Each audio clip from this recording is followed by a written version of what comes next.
दरअसल इस लड़ाई को, इस चीज को, इस मुद्दे को अगर आप बड़ी तस्वीर में समझेंगे तो आपको समझ में आएगा कि कैसे नरेंद्र मोदी जी ने कुल्हाड़ी पर पैर नहीं मारा है, बल्कि कुल्हाड़ी हाथ में लेकर के और अपने पैर पर दे मारी है। और कैसे इस चुनाव के अंदर महिला वोटर वो एक बहुत बड़ी भूमिका में है इस वक्त में, और बीजेपी को भी ना चाहते हुए इस पिच पर आना पड़ेगा। तो एक इतनी बड़ी गलती बीजेपी ने कर दी है, रमेश बिधूड़ी ने कर दी है। भाजपा का पहला विकेट गिरने के लिए पूरी तरह से तैयार हो चुका दोस्तों। अब जो खबर दिल्ली के अंदर से सामने निकल के आ रही है, उसके बाद से देश के अंदर काफी ज्यादा माहौल गर्म हो चुका है, क्योंकि दिल्ली के अंदर महिलाओं की मुख्यमंत्री को लेकर जिस तरह की बातें कही गई हैं, वो अपने आप में काफी ज्यादा इस वक्त दोस्तों चर्चा का विषय बन चुकी है। और वहीं पर जिस तरह से बीजेपी पार्टी हर बार जो महिलाओं के सारे महिलाओं को योजना देकर जिस तरह से चुनाव जीत लेती है, लेकिन अब वही महिलाएं बीजेपी के यानी भाजपा के खिलाफ बगावत पर उतर आई है दोस्तों। अब क्या कुछ होने जा रहा है, हमारे साथ वरिष्ठ पत्रकार मौजूद है धर्मेंद्र सिंह, इस रिपोर्ट को देखिए। नरेंद्र मोदी इस वक्त में बहुत कमजोर विकेट पर है। बाप तक जाना बीजेपी को बहुत महंगा पड़ने वाला है। रमेश बिधूड़ी ने जो घटिया बयान दिया और जिस घटिया अंदाज में रमेश बिधूड़ी बोल रहे थे, वो 80 साल के एक बुजुर्ग तक चले गए। बताइए, 80 साल के एक बुजुर्ग तक दिल्ली की मुख्यमंत्री के पिता पर सवाल खड़े कर महिला मुख्यमंत्री कहा कि बाप बदल लिया उन्होंने। आप योगी आदित्यनाथ को क्या कहेंगे? योगी आदित्यनाथ ने क्या अपना नाम नहीं बदला? आतिशी ने तो अपना सिर्फ सरनेम जो है वो बदलने का काम किया, और कोई ये पाप नहीं, गुनाह नहीं है। आप अपने योगी आदित्यनाथ को क्या कहेंगे, जिन्होंने तो पूरा नाम ही बदल दिया? क्या उनको भी कहेंगे कि योगी आदित्यनाथ ने अपना बाप बदल लिया? दरअसल इस लड़ाई को, इस चीज को, इस मुद्दे को अगर आप बड़ी तस्वीर में समझेंगे तो आपको समझ में आएगा कि कैसे नरेंद्र मोदी जी ने कुल्हाड़ी पर पैर नहीं मारा है, बल्कि कुल्हाड़ी हाथ में लेकर के और अपने पैर पर दे मारी। बताइए, और नरेंद्र कैसे मोदी इस चुनाव के अंदर महिला वोटर वो एक बहुत बड़ी भूमिका में है इस वक्त में, और बीजेपी को भी ना चाहते हुए इस पिच पर आना पड़ेगा। तो एक इतनी बड़ी गलती बीजेपी ने कर दी है, रमेश बिधूड़ी ने कर दी है। और अगर ये पहला विकेट नहीं गिरा तो यकीन मान करके चलिए बीजेपी को बहुत बड़ा नुकसान होने वाला है। रमेश बिधूड़ी का कोई जिक्र नहीं है, रमेश बिधूड़ी की कोई चर्चा भी नहीं है। क्यों मैं आपको कह रहा हूं? क्योंकि रमेश बिधूड़ी तो पहले ही अपना आधा राजनीतिक करियर खत्म कर चुके हैं। उनकी टिकट काट दी गई लोकसभा के अंदर, और सबको पता है कि टिकट क्यों काटी गई। हार का डर था, एंटी इनकम्बेंसी थी, पता था कि रमेश बिधूड़ी को टिकट मिलेगी तो जीत नहीं पाएंगे, और इसीलिए टिकट काट दी गई। अब उनको 10 साल के लोकसभा सांसद को उनको भेजा गया है एक विधानसभा चुनाव के लिए, और विधानसभा चुनाव में भी वो कालका जी, जो कि एक पढ़ा लिखा वर्ग वहां पर सबसे ज्यादा है, उस तबके में जाकर के उन महिलाओं को आप ये कहेंगे कि तुम्हारा बाप तुमने बदल लिया। बताइए, ये बात कही जा रही है, बाप तक पहुंच चुकी है बात। जो ग्राउंड रिपोर्ट इस वक्त में निकल करके सामने आ रही है, बीजेपी तीसरे नंबर पर चली गई है। वहां उस सीट की अगर पर्टिकुलर मैं बात करूं कालका जी की, तो वहां पर बीजेपी तीसरे नंबर पर चली गई है। वहां पर अब लड़ाई आम आदमी पार्टी वर्सेस कांग्रेस के बीच में हो गई है। अलका लांबा कांग्रेस की तरफ से और आतिशी मुख्यमंत्री वो वहां से उम्मीदवार हैं, दोनों के बीच में लड़ाई हो गई और रमेश बिधूड़ी आ गए हैं तीसरे नंबर। रमेश बिधूड़ी अपनी जमानत बचा पाएंगे, नहीं बचा पाएंगे, और उससे भी पहले बड़ी बात यह कि कहीं ऐसा ना हो कि नरेंद्र मोदी उनका विकेट पहले ही ले ले और कहें कि भाई आप पवेलियन में बैठिए, आपको मैदान में नहीं रहना है, आप पवेलियन में जाकर के बैठिए। क्योंकि ये जो चुनाव है, ये चुनाव महिला वोटर पर टिका हुआ। ज्यादातर चुनाव महिला वोटर्स पर ही बड़ी चेहरा नहीं है, कोई बहुत बड़ा फिगर नहीं है। उनको अपना एक चुनाव जो है वो जीतने हारने से मतलब था, और बीजेपी सरकार बनाने की पोजीशन में, हैसियत में वो तो कहीं किसी भी चैनल के सर्वे में भी नहीं दिखाई दे रही। तो ऐसे में एक सीट के लिए मोदी इतना बड़ा रिस्क नहीं लेंगे, और अगर रिस्क लेंगे भी तो सोचिए क्या होने वाला है। आतिशी ने क्या कहा है, भावुक हो गई, वो रो पड़ी, मैं सुनाऊंगा आपको, लेकिन जरा समझिए कि महिला वोटर इस वक्त में दिल्ली के अंदर क्या करने वाले हैं। एक तरफ आम आदमी पार्टी ने कहा कि हम 2100 रुपए देंगे, 2100 रुपए महिला सम्मान की बात उन्होंने कही। अब कांग्रेस इसमें कह रही है कि हम 2500 रुपए देंगे, और देर सवेर जब बीजेपी का घोषणा पत्र, संकल्प पत्र, जो भी आप कहिए, वो आएगा तो मैं आपको फिर खबर बताऊंगा। बीजेपी 3,000 रुपए का वादा करने वाली है, लिख करके ले लीजिए आप ही।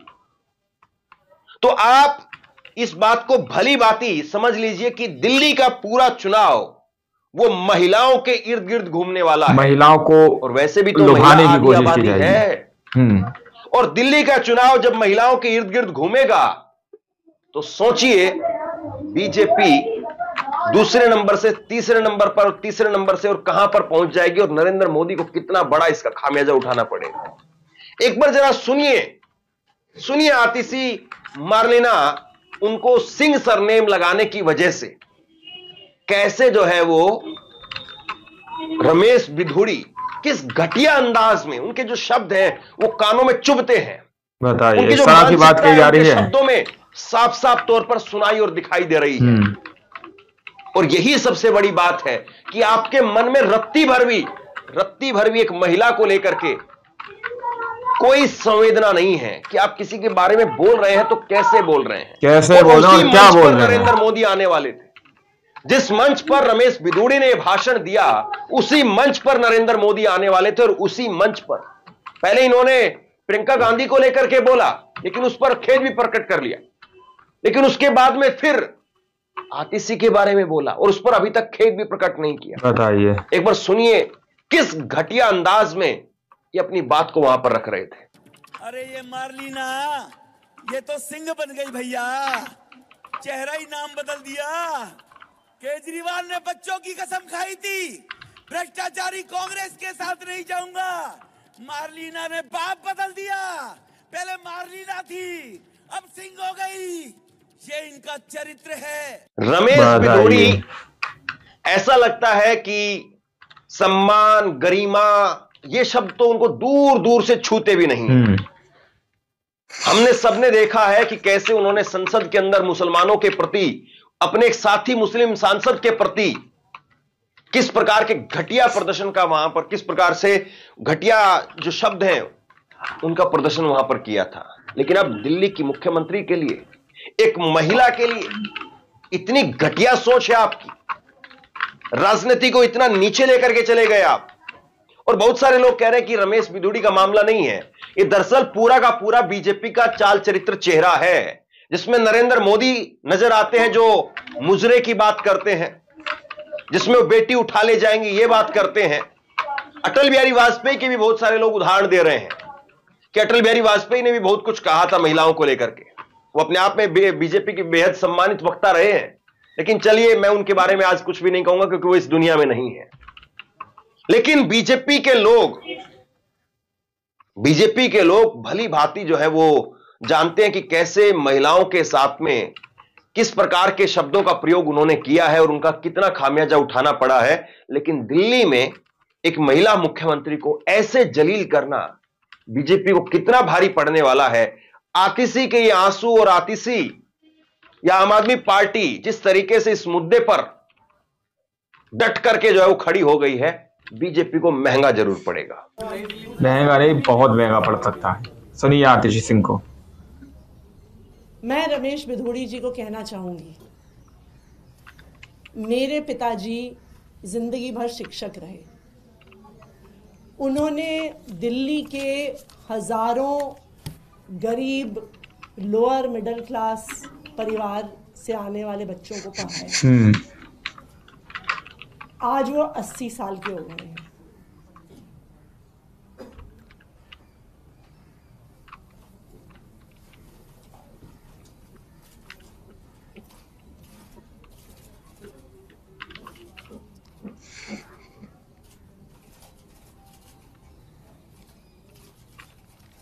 वो इतने बीमार रहते हैं कि बिना सहारे के चल नहीं पाते हैं।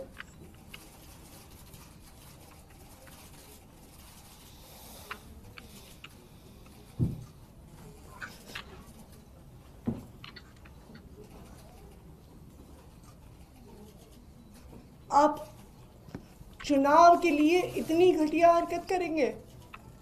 ये दिल्ली की महिला मंत्री के बारे में ऐसी बात है। व्यक्ति को गालियां देने पे उतर आएंगे? सोचिए। बताइए, दिल्ली की महिला मंत्री हैं ये, और इनके बारे में ऐसी बातें कही। अरविंद केजरीवाल हो या दूसरे आम आदमी पार्टी के नेता, उन्होंने खुल करके आतिशी के इस मुद्दे पर बीजेपी को घेरना शुरू कर दिया। और देखिए, ये बहुत बड़ी बात है कि आपने सत्ता को, यानी आम आदमी पार्टी को बैठे बैठाए जो है वो एक ऐसी फुलटोस बॉल दे दी है जिस पर वो खूब खेलेंगे, और खेलना भी चाहिए। खूब बीजेपी की लानत बनानत इस पर मुद्दे पर जो है करनी चाहिए। आपके पास में अच्छा मौका था, आप आम आदमी पार्टी को दूसरे मुद्दों पर घेरते। 11 साल की सत्ता हो गई है, 11 साल की सत्ता में कितने वादे किए गए थे, कितने वादे पूरे हुए, इन सब पर जो है वो घेरने का एक अच्छा मौका था। लेकिन नहीं घेरा। लेकिन किस तरह ऐसा की बात लगता कही है गई? कि नरेंद्र मोदी हो या उनके बाकी के नेता हो, बहुत हल्की राजनीति इस वक्त में कर रहे हैं। आम आदमी पार्टी को कह रहे हैं आपदा। भाई, एक पार्टी है चुनाव लड़ रही, उसको आप आपदा क्यों बता रहे हैं? दूसरा, शीश महल का जवाब मांग रहे हैं। भाई, वो आदमी शीश महल का जवाब मांग रहे हैं जो खुद दिन में 3-4 कपड़े बदल लेते हैं। बताइए, वो आदमी। और नरेंद्र मोदी खुद अपना महल दिखा दे पहले एक बार, फिर शीश महल को भी देख लेंगे। खुद अपना आवास एक बार मीडिया के सामने से दिखा दें। वो जो मोर की तस्वीरें आती हैं, या मोदी जी वहां पर योगा करते हुए नजर आते हैं, हमने देखा बड़ा आलीशान महल है। जब या फिर हम देखते हैं कि अक्षय कुमार वहां पर जाकर के इंटरव्यू करते हैं, तो इंटरव्यू के अंदर पूछते हैं कि आम काट करके खाते हो, चूस करके खाते हो? बहुत बड़ा घर है प्रधानमंत्री का, वो घर दिखा दें। तो ये जो शीश महल वाली बात है, वो नरेंद्र मोदी। आप लोगों ने इस वीडियो को शुरू से आखिर तक देखा। वीडियो के अंदर साफ तौर पर बात की गई कि किस तरह से यहाँ पर आम आदमी पार्टी की महिला मंत्री को जिस तरह की बातें कही गई हैं कि उन्होंने अपना सरनेम बदल दिया, यानी कि जो बात कही गई है अपनी जबान से कहना भी मैं मुनासिब नहीं समझता। जरा सोचिए कि आज राजनीति किस स्तर पर पहुंच चुकी है। आप लोगों को याद होगा झारखंड के अंदर की प्रधानमंत्री नरेंद्र मोदी जी ने क्या क्या बातें कही गई थी। रोटी माटी बेटी, ये बातें कही गई थी दोस्तों। तो इस तरह से आज राजनीति अपने चरम पर है, यानी कि कोई फर्क नहीं पड़ता। एक तरफ भाजपा कहती है बेटी बचाओ बेटी पढ़ाओ, और दूसरी ओर उसी भाजपा के सांसद इस तरह की बात करते हैं दोस्तों। ये वही सांसद हैं रमेश बिदुड़ी जी, जिन्होंने कुंवर दानिश अली को, जी हाँ, कुंवर दानिश अली को लोकसभा के अंदर इस तरह की बातें कही थी। उन्होंने किस तरह से गालियां बकी थी, वो वीडियो भी हमने आपको अपने चैनल के माध्यम से दिखाया था। लेकिन आप समझ सकते हैं किस स्तर पर आज जो है राजनीति पहुंच चुकी है। दिल्ली के अंदर किन चीजों पर चर्चा होनी चाहिए थी, उन चीजों पर चर्चा ना होते हुए इस तरह की बात कही गई है दोस्तों। एक तरफ प्रियंका गांधी को लेकर कहा गया कि उनकी जैसी सड़क बना देंगे, वो बयान भी मैंने आपको पिछली वीडियो के अंदर सुनाया था। अब आप लोग इस पूरे मुद्दे को, इस मामले को किस नजर से देखते हैं, अपनी राय कमेंट सेक्शन में जरूर दीजिएगा। क्या इस पर बीजेपी पार्टी अपने सांसद पर कोई एक्शन लेगी, या हमारे देश का कानून इस पर किसी भी तरह का एक्शन लेगा या नहीं? आप किस नजरिए से इस पूरे मामले को देखते हैं, अपनी राय कमेंट सेक्शन में जरूर दीजिएगा। मिलते हैं अगले वीडियो में, जब तक के लिए जय हिंद जय भारत।